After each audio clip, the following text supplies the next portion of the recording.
Hi friends, പുതിയൊരു വീഡിയോയിലേക്ക് നിങ്ങൾക്ക് സ്വാഗതം. നിങ്ങൾക്ക് ഈ ചാനലിലെ വീഡിയോകൾ ഇഷ്ടമുണ്ടെങ്കിൽ ചാനൽ സബ്സ്ക്രൈബ് ചെയ്യാം. അതുപോലെ വീഡിയോ ഇഷ്ടപ്പെട്ടാൽ ലൈക്ക് ചെയ്യാം. അതോടൊപ്പം വീഡിയോയ്ക്ക് താഴെ നിങ്ങളുടെ കമന്റുകളും പോസ്റ്റ് ചെയ്യാൻ സാധിക്കും. നമസ്കാരം, SS മീഡിയയിലേക്ക് നിങ്ങൾക്ക് ഏവർക്കും സ്വാഗതം. ഞാൻ ഷൈൻ സി. ദിവസേന 10 ചോദ്യങ്ങളെങ്കിലും പഠിക്കാം എന്നത്തെ ഈ എപ്പിസോഡിൽ ഒരിക്കൽ കൂടി ഞാൻ നിങ്ങളെ സ്വാഗതം ചെയ്യുന്നു. ഇന്നത്തെ ആദ്യ ചോദ്യം, ICCയുടെ പുതിയ റാങ്കിംഗ് പ്രകാരം ടെസ്റ്റ് ക്രിക്കറ്റിൽ മുന്നിൽ നിൽക്കുന്ന രാജ്യം. ഒന്നാമത്തെ ചോദ്യം ശ്രദ്ധിക്കുക. ICCയുടെ ഇന്റർനാഷണൽ ക്രിക്കറ്റ് കൗൺസിലിന്റെ നിലവിലെ പുതിയ റാങ്കിംഗ് പ്രകാരം ടെസ്റ്റ് ക്രിക്കറ്റിൽ ഏറ്റവും മുന്നിൽ നിൽക്കുന്ന രാജ്യം. ഉത്തരം ഓസ്ട്രേലിയ. ഓസ്ട്രേലിയയാണ് ഇപ്പോൾ ടെസ്റ്റ് ക്രിക്കറ്റിൽ മുന്നിൽ നിൽക്കുന്ന രാജ്യം. 2016 മുതൽ ഇന്ത്യയായിരുന്നു മുന്നിൽ ടെസ്റ്റ് ക്രിക്കറ്റിൽ. ഇപ്പോൾ ഓസ്ട്രേലിയ അത് കീഴടക്കിയിട്ടുണ്ട്. ഓസ്ട്രേലിയയുടെ പോയിന്റ് എന്ന് പറയുന്നത് 116 പോയിന്റ് ആണ്. ടെസ്റ്റ് ക്രിക്കറ്റിൽ ഓസ്ട്രേലിയ ഒന്നാം സ്ഥാനത്താണ്, 116 പോയിന്റ് ആണ്.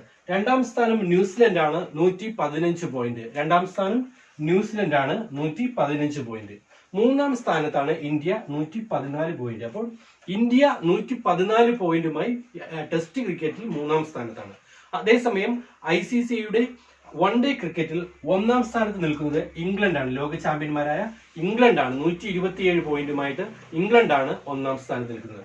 രണ്ടാം സ്ഥാനത്ത് നിൽക്കുന്നത് ഇന്ത്യ, 119 പോയിന്റുമായിട്ട് ഇന്ത്യയാണ് രണ്ടാം സ്ഥാനം. മൂന്നാം സ്ഥാനത്ത് ന്യൂസിലൻഡ് 116 പോയിന്റുമായിട്ട് നിൽക്കുന്നു. ഇനി 2020 നോക്കുമ്പോൾ ICCയുടെ പുതിയ റാങ്കിംഗ് പ്രകാരം ഓസ്ട്രേലിയ 278 പോയിന്റുമായിട്ടാണ് മുന്നിൽ നിൽക്കുന്നത്. Australia 278 point. ഇംഗ്ലണ്ട് 268 പോയിന്റ് ആയിട്ടാണ് ഇംഗ്ലണ്ട് രണ്ടാം സ്ഥാനത്താണ് നിൽക്കുന്നത്. മൂന്നാം സ്ഥാനം അവിടെയും 2020 ഇന്ത്യക്കാണ്, 266 പോയിന്റ്. അപ്പോൾ ചോദ്യം ഇതായിരുന്നു, ICCയുടെ പുതിയ റാങ്കിംഗ് പ്രകാരം ടെസ്റ്റിൽ മുന്നിൽ നിൽക്കുന്ന രാജ്യം. ഉത്തരം ഓസ്ട്രേലിയ, 116 പോയിന്റ്. അതിൽ തന്നെ നമുക്ക് പറയാം ICCയുടെ റാങ്കിംഗ് പ്രകാരം വൺ ഡേയിൽ മുന്നിൽ നിൽക്കുന്ന രാജ്യമാരാണ്? ഇംഗ്ലണ്ട്. 2020 മുന്നിൽ നിൽക്കുന്ന രാജ്യം അതും ഓസ്ട്രേലിയയാണ്, 278.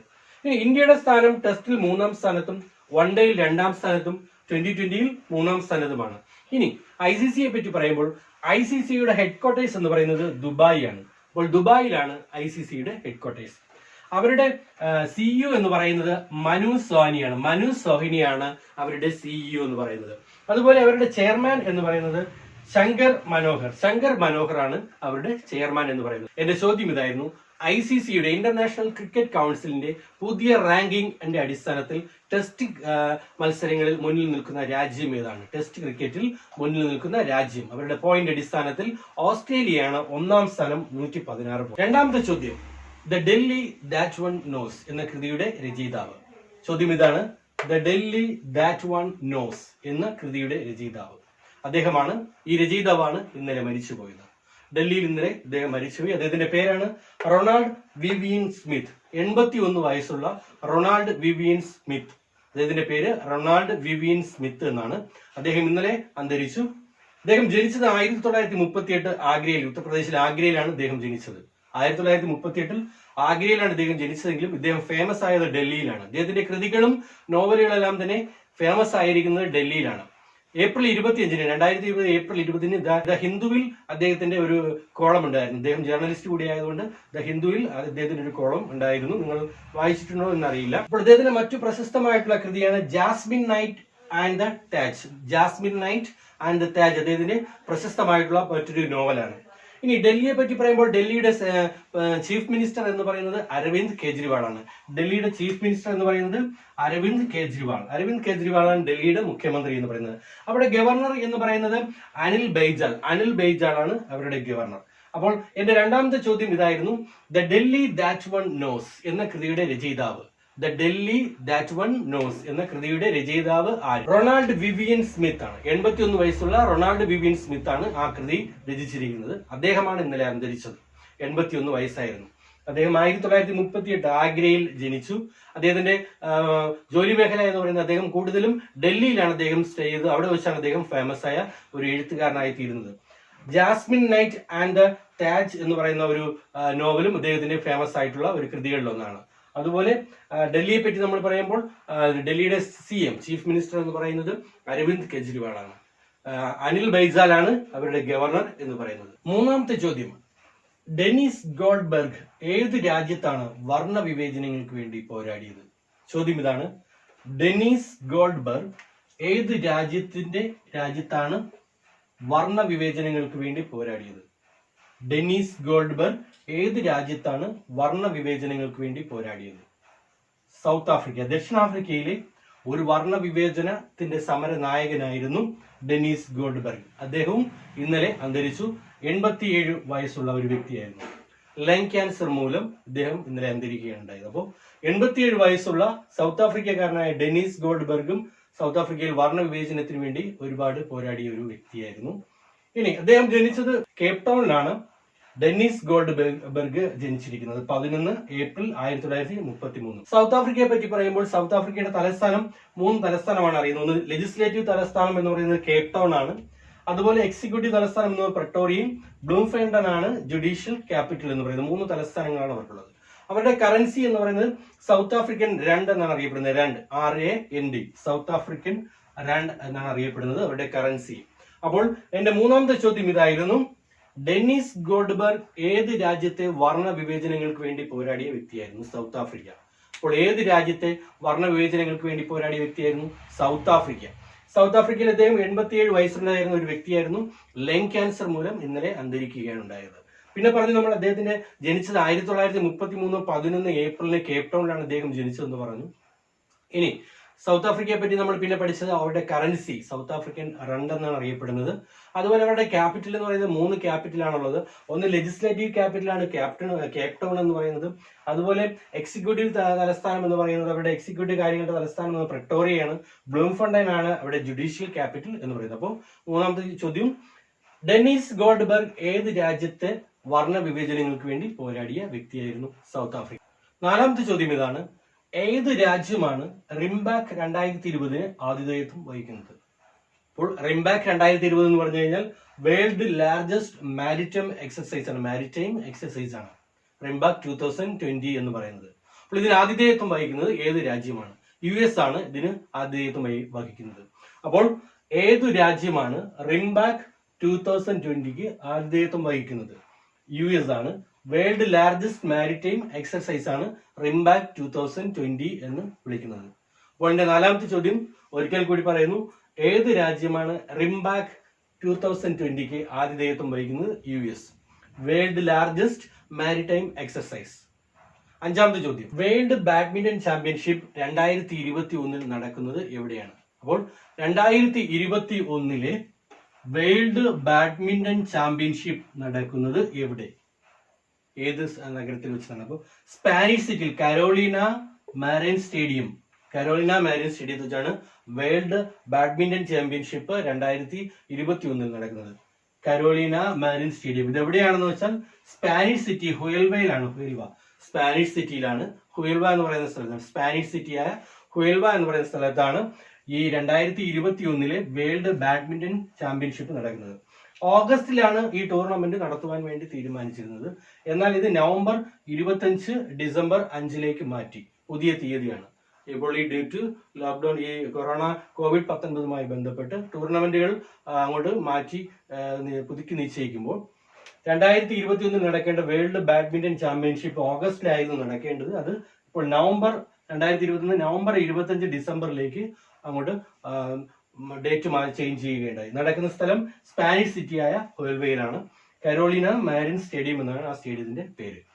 അപ്പോൾ ഇനി ആറാമത്തെ ചോദ്യം, 2021 നടക്കേണ്ട കോമൺവെൽത്ത് യൂത്ത് ഗെയിംസ് നടക്കുന്നത് ഇപ്പോൾ ഇനി എവിടെയാണ്? അത് ഏത് വർഷമാണെന്നാണ്? ട്രിനിഡാഡ് ആൻഡ് ടുബാഗോയിലാണ് 2021 നടക്കേണ്ട ഈ കോമൺവെൽത്ത് യൂത്ത് ഗെയിംസ് മാറ്റിവെച്ചിരിക്കുന്നത്. അത് 2023 നടക്കുന്നത്. ഓഗസ്റ്റ് മാസം 1 മുതൽ 7 വരെയാണ് നടക്കുന്നത്. 2021 യഥാർത്ഥത്തിൽ നടക്കേണ്ടത്. ഇത് മാറ്റാൻ കാര്യം ടോക്കിയോ ഒളിമ്പിക്സ് 2021 ചേഞ്ച് ചെയ്തത് കൊണ്ടാണ്. ഈ കോമൺവെൽത്ത് യൂത്ത് ഗെയിംസ് 2023 അവർ ഒരു ക്ലാഷ് വരാതിരിക്കാൻ വേണ്ടിയാണ് അങ്ങോട്ട് ഷിഫ്റ്റ് ചെയ്തത്. ഇപ്പോൾ നടക്കുന്നത് ഇനി 2023 ഇനി അതുപോലെ കോമൺവെൽത്ത് ഗെയിംസ് നടക്കുന്നത് 2022 കോമൺവെൽത്ത് ഗെയിംസ് 2022 UK നടക്കുന്നത്. ബെർമിംഗ്ഹാമിലാണ് 2022 കോമൺവെൽത്ത് ഗെയിംസ് നടക്കുന്നത്. നമ്മളുടെ ചോദ്യം 2021 നടക്കേണ്ട കോമൺവെൽത്ത് യൂത്ത് ഗെയിംസ് ഇനി എവിടെയാണ് നടക്കാൻ പോകുന്നത്? 2023 എവിടെയാണ്? ട്രിനിഡാഡ് ആൻഡ് ടൊബാഗോയിലാണ് നടക്കുന്നത്. ഏഴാമത്തെ ചോദ്യം ഇതാണ്, വേൾഡ് ട്യൂണ ഡേ എന്നാണ്. വേൾഡ് ട്യൂണ ഡേ മെയ് 2 ആണ് വേൾഡ് ട്യൂണ ഡേ എന്ന് പറയുന്നത്. അപ്പോൾ ചോദ്യം ശ്രദ്ധിക്കുക, വേൾഡ് ട്യൂണ ഡേ എന്ന് പറയുന്നത് മെയ് 2-നാണ്. ഇനി എട്ടാമത്തെ ചോദ്യം, free and cashless premium insurance നിലവിൽ കൊണ്ടുവന്ന ഇന്ത്യയിലെ ആദ്യ സംസ്ഥാനം. Free and cashless premium insurance മേഖലയിൽ ഫ്രീ ആൻഡ് ക്യാഷ്ലെസ് പ്രീമിയം നിലവിൽ കൊണ്ടുവന്ന ഇന്ത്യയിലെ ആദ്യ സംസ്ഥാനം എന്ന് പറയുന്നത് മഹാരാഷ്ട്രയാണ്. അപ്പോൾ മഹാരാഷ്ട്രയിലാണ് ഫ്രീ ആൻഡ് ക്യാഷ്ലെസ് പ്രീമിയം എന്ന് പറയുന്ന സംവിധാനം നിലവിൽ കൊണ്ടുവന്ന ഇന്ത്യയിലെ ആദ്യ സംസ്ഥാനം എന്ന് പറയുന്നത് മഹാരാഷ്ട്രയാണ്. മഹാരാഷ്ട്രയുടെ തലസ്ഥാനം എന്ന് പറയുന്നത് മുംബൈയാണ്. മുംബൈയാണ് മഹാരാഷ്ട്രയുടെ തലസ്ഥാനം. ഒൻപതാമത്തെ ചോദ്യം ഇതാണ്, നിക്കി ഏഷ്യ പ്രൈസ് 2020 ലഭിച്ചത് ആർക്ക്? നിക്കി ഏഷ്യ പ്രൈസ് 2020 ലഭിച്ചത് ആർക്കാണെന്നുള്ളതാണ്. തളപ്പിൽ പ്രദീപിനാണ്. തളപ്പിൽ പ്രദീപ് എന്ന് പറയുന്ന വ്യക്തിക്കാണ് 2020 Nikkei Asia award, 2020 Nikkei Asia prize എന്ന് പറയുന്ന അവാർഡ് ലഭിച്ചിരിക്കുന്നത്. ഇദ്ദേഹം മദ്രാസ് IIT-യിലെ പ്രൊഫസറാണ്. മദ്രാസ് IIT-യിലെ പ്രൊഫസറാണ്. നിക്കി ഏഷ്യ പ്രൈസ് ആർക്കാണ് 2020 ലഭിച്ചത് എന്നുള്ളതാണ്. തളപ്പിൽ പ്രദീപിനാണ് നിക്കി ഏഷ്യ പ്രൈസ് 2020 ലഭിച്ചത്. മദ്രാസ് IIT-യിലെ പ്രൊഫസറാണ് ഇദ്ദേഹം. തളപ്പിൽ പ്രദീപ് എന്ന് പറയുന്നത് മദ്രാസ് IIT-യിലെ പ്രൊഫസറാണ്. ഇത് മൂന്ന് മേഖലകളാണ് ഇവർ ഈ പ്രൈസിന് വേണ്ടി നിർണ്ണയിക്കുന്നത്. ഒന്ന് എന്ന് പറയുന്നത് എക്കണോമിക് ആൻഡ് ബിസിനസ് ഇന്നോവേഷൻ, അതുപോലെ തന്നെ രണ്ടാമത്തെ മേഖല എന്ന് പറയുന്നത് സയൻസ് ആൻഡ് ടെക്നോളജി, മൂന്നാമത്തെ മേഖല എന്ന് പറയുന്നത് കൾച്ചർ ആൻഡ് കമ്മ്യൂണിറ്റി. ഈ മൂന്ന് മേഖലകളിലെയും സംഭാവനകൾ ആണ് ഈ അവാർഡിന് അവർ നിർണ്ണയിക്കുന്നത്. ഈ അവാർഡ് കൊടുക്കുവാൻ വേണ്ടി അവരുടെ മാനദണ്ഡം എന്ന് പറയുന്നത് ഈ മേഖലകളിലൂടെ അദ്ദേഹത്തിന്റെ സംഭാവനകളാണ്. അപ്പോൾ ചോദ്യം ഇതായിരുന്നു, നിക്കി ഏഷ്യ പ്രൈസ് 2020 ലഭിച്ചത് ആർക്ക്? ആൻസർ തളപ്പിൽ പ്രദീപ്. ഇനി പത്താമത്തെ ചോദ്യം, ഗൂഗിൾ പേയുടെ പുതിയ അംബാസിഡർ ആര്? ചോദ്യം ഇതാണ്, ഗൂഗിൾ പേയുടെ പുതിയ അംബാസിഡർ എന്ന് പറയുന്നത് ശിഖ വർമ്മയാണ് ഗൂഗിൾ പേയുടെ പുതിയ അംബാസിഡർ. അപ്പോൾ 1 മുതൽ 10 വരെയുള്ള ചോദ്യങ്ങൾ ഇവിടെ പൂർണ്ണമായിരിക്കുന്നു. ഇനി നമുക്ക് 1 മുതൽ 10 വരെയുള്ള ചോദ്യങ്ങൾ വീണ്ടും ഒരിക്കൽ കൂടി നമുക്ക് ഒന്ന് ഓർത്തു നോക്കാം. അതിനുശേഷം ഇന്നത്തെ ചോദ്യം ഞാൻ നിങ്ങൾക്ക് നൽകുന്നതായിരിക്കും. ഒന്നാമത്തെ ചോദ്യം ഇതാണ്, ICC-യുടെ പുതിയ റാങ്കിംഗ് പ്രകാരം ടെസ്റ്റ് ക്രിക്കറ്റിൽ ഏറ്റവും കൂടുതൽ പോയിന്റ് നേടി 1-ാം സ്ഥാനത്ത് നിൽക്കുന്ന രാജ്യം ഏതാണ്? ഓസ്ട്രേലിയ. ഒന്നാമത്തെ ചോദ്യം ഇതായിരുന്നു, ICC-യുടെ ഇപ്പോഴത്തെ പുതിയ റാങ്കിംഗ് പ്രകാരം ടെസ്റ്റ് ക്രിക്കറ്റിൽ ഏറ്റവും കൂടുതൽ പോയിന്റ് മേടിക്കുന്ന രാജ്യം ഓസ്ട്രേലിയയാണ്. അതേസമയം വൺഡേയിൽ ഇംഗ്ലണ്ടും 2020-ൽ ഓസ്ട്രേലിയയുമാണ്. അപ്പോൾ 3 രാജ്യങ്ങളിലാണ് നമ്മളിപ്പോൾ ഇവിടെ പറഞ്ഞത്. ഇനി രണ്ടാമത്തെ ചോദ്യം, the Delhi that no one knows എന്ന കൃതിയുടെ രചയിതാവ് റൊണാൾഡ് വിവിയൻ സ്മിത്ത്. അദ്ദേഹമാണ് ഇന്നലെ അന്തരിച്ചത്. മൂന്നാമത്തെ ചോദ്യം, ഡെന്നിസ് ഗോൾഡ്ബെർഗ് ഏത് രാജ്യത്തെ വർണ്ണ വിവേചനത്തിന് വേണ്ടിയാണ് പോരാടിയത്? South Africa. അദ്ദേഹവും ഇന്നലെ അന്തരിച്ചു, 87 വയസ്സ്. നാലാമത്തെ ചോദ്യം, ഏത് രാജ്യമാണ് റിംബാക്ക് 2020-ക്ക് ആതിഥേയത്വം വഹിക്കുന്നത്? US ആണ്. അപ്പോൾ US ആണ് ഇതിന് ആധിപത്യം വഹിക്കുന്നത്. അഞ്ചാമത്തെ ചോദ്യം, 2021-ലെ വേൾഡ് ബാഡ്മിന്റൺ ചാമ്പ്യൻഷിപ്പ് നടക്കുന്നത് എവിടെയാണ്? കരോളിൻ മരീൻ സ്റ്റേഡിയം, സ്പാനിഷ് സിറ്റിയിലാണ് നടക്കുന്നത്. കരോളിൻ മരീൻ സ്റ്റേഡിയത്താണ് 2021-ലെ വേൾഡ് ബാഡ്മിന്റൺ ചാമ്പ്യൻഷിപ്പ് നടക്കുന്നത്. ഇനി ആറാമത്തെ ചോദ്യം, 2021-ൽ നടക്കേണ്ട കോമൺവെൽത്ത് യൂത്ത് ഗെയിംസ് ഇനി നടക്കുന്നത് എന്നാണ്, എവിടെ വെച്ചാണ്? 2023-ലാണ് ട്രിനിഡാഡ് ആൻഡ് ടൊബാഗോയിലാണ് ഇത് നടക്കുന്നത്. 2023-ൽ ട്രിനിഡാഡ് ആൻഡ് ടൊബാഗോയിലാണ് ഇനി നടക്കുന്നത് കോമൺവെൽത്ത് യൂത്ത് ഗെയിംസ്. ഏഴാമത്തെ ചോദ്യം, വേൾഡ് ട്യൂണ ഡേ എന്നാണ്? മെയ് 2 ഇന്നാണ് വേൾഡ് ട്യൂണ ഡേ. എട്ടാമത്തെ ചോദ്യം, ഫ്രീ ആൻഡ് ക്യാഷ്ലെസ് പ്രീമിയം നിലവിൽ കൊണ്ടുവന്ന ഇന്ത്യയിലെ ആദ്യ സംസ്ഥാനം മഹാരാഷ്ട്ര. മഹാരാഷ്ട്രയിലാണ് free and cashless premium insurance മേഖലയിൽ കൊണ്ടുവന്ന ആദ്യ സംസ്ഥാനം മഹാരാഷ്ട്ര. ഒൻപതാമത്തെ, നിക്കി ഏഷ്യ പ്രൈസ് 2020-ൽ ലഭിച്ചത് ആർക്കാണ്? തളപ്പിൽ പ്രദീപിനാണ് നിക്കി ഏഷ്യ 2020 പ്രൈസ് 2020 ലഭിച്ചത്. ഇനി 10-ാമത്തെ ചോദ്യം, ഗൂഗിൾ പേയുടെ പുതിയ അഡ്വൈസറായി നിയമിതയായിട്ടത് ആര്? ശിഖ വർമ്മ. 10-ാമത്തെ ചോദ്യം ഇതാണ്, ഗൂഗിൾ പേയുടെ പുതിയ അഡ്വൈസർ ശിഖ വർമ്മയാണ് ഗൂഗിൾ പേയുടെ പുതിയ അഡ്വൈസർ. അപ്പോൾ ഇന്നത്തെ 10 ചോദ്യങ്ങളും ഇവിടെ പൂർണ്ണമാകുന്നു. ഇനി നിങ്ങൾക്കുള്ള ചോദ്യം ഇതാണ്, കൊറോണ ബാധിച്ച് സ്പെയിനിൽ വെച്ച് മരിച്ച ചിലി രാജ്യത്തെ എഴുത്തുകാരൻ. അപ്പോൾ ഒരു ചിലി രാജ്യത്തെ ഫേമസ് ആയിട്ടുള്ള ഒരു വ്യക്തി സ്പെയിനിൽ വെച്ചാണ് മരിച്ചത് കൊറോണ ബാധിച്ച്. അദ്ദേഹത്തിന്റെ പേര് എന്തെന്നുള്ളതാണ് നിങ്ങൾക്കുള്ള ചോദ്യം. ഈ ചോദ്യത്തിന്റെ ഉത്തരങ്ങൾ നിങ്ങൾ ഈ വീഡിയോയ്ക്ക് തൊട്ട് താഴെ കമന്റുകളായിട്ട് പോസ്റ്റ് ചെയ്യുക. ആദ്യം പോസ്റ്റ് ചെയ്യുന്ന വിജയിക്ക് ദിവസേന 1 GB ഇന്റർനെറ്റ് എന്ന സമ്മാനവും ലഭിക്കുന്നതായിരിക്കും. എല്ലാവർക്കും ശുഭദിനം നേരുന്നു.